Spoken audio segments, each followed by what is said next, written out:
Good morning, it's Dr. James. Hey, I do hope and pray this message finds you and your loved ones peaceful, thriving, and well. So I've been processing this morning's message, wanting to make sure it comes out just the right way. I want to have this time together that you and I have each and every morning to be one of great value to you.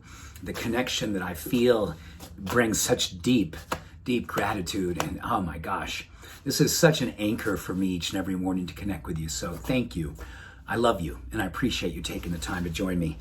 So this morning I want to talk about something that I believe is up for many of us right now, if not all of us. And that is, how do we navigate and how do we curate and how do we keep our lights on during times like these?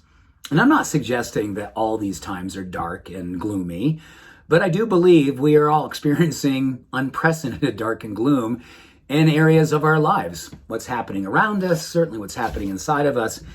I think spiritual people, one of the things that we tend to feel is everything, right? I'm an empath.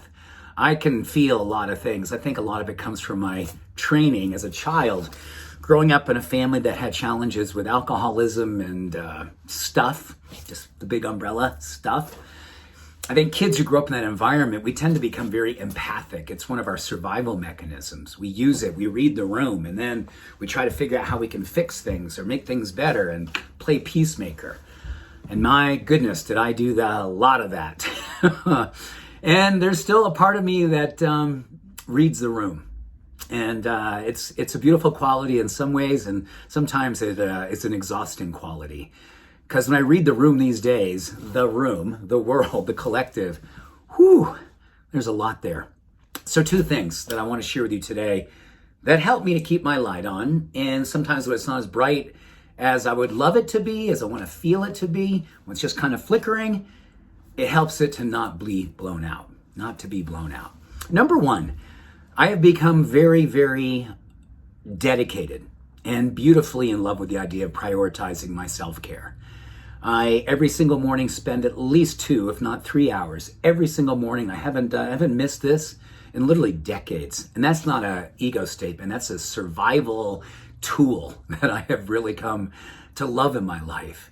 That literally between 4 and 7 a.m., I am absolutely in my space of grace. There's meditation, there's movement, there's cold showers, there's so much goodness, chanting, oh my gosh. I mean, it is 2 to 3 hours of love festival for me in my connection with God. That is what happens every single morning. It is never missed. It is celebrated. I never drag myself into it.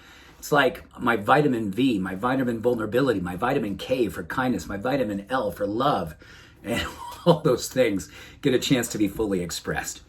And the second thing I've become really good at days of late,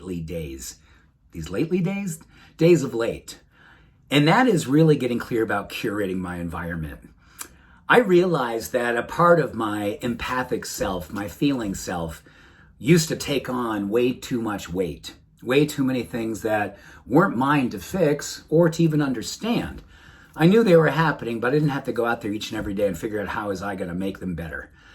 I know more and more that curation of my life is curating my environment, being really clear what I allow in my environment.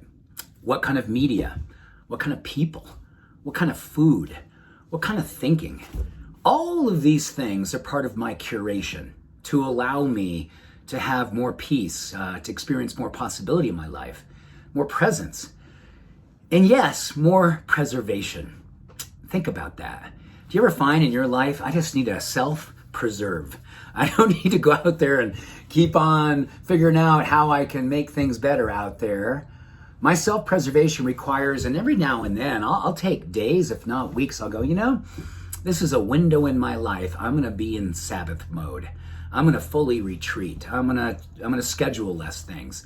I'm going to be less social, not any social. I'm going to be more spending of cultivating energy with the woods, nature, with God, with people who I love, who don't necessarily need anything from me, just need me to be me. And I can fully put my guard down. This experience that we have each and every morning is that. I think you probably know by now, I just kind of show up and hit the go button. There's no script here. There's no script here. The only thing that I'm scripting is my moment by moment, feeling and thinking about what it is that I believe we here in this treehouse community want to remember every day. We are alive to the degree that we serve. Prioritizing our self-care is service to the greatness of what we want to be standing for.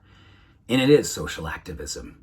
Once we've curated and created and cultivated that space within inside of ourselves, it definitely finds its way out in the world, but in a way that's sustainable, self-preserving, and self-affirming. So today, maybe just do a quick check-in and see how you're doing with your prioritization of your self-care, self-love, self-acceptance, self-compassion. How much create space are you doing in that each and every morning? Then the curation throughout the day. Just recognizing where your energy is going, recognizing where you need not let it go anymore, recognizing the players in the theater of your life and whether or not the play is working for you.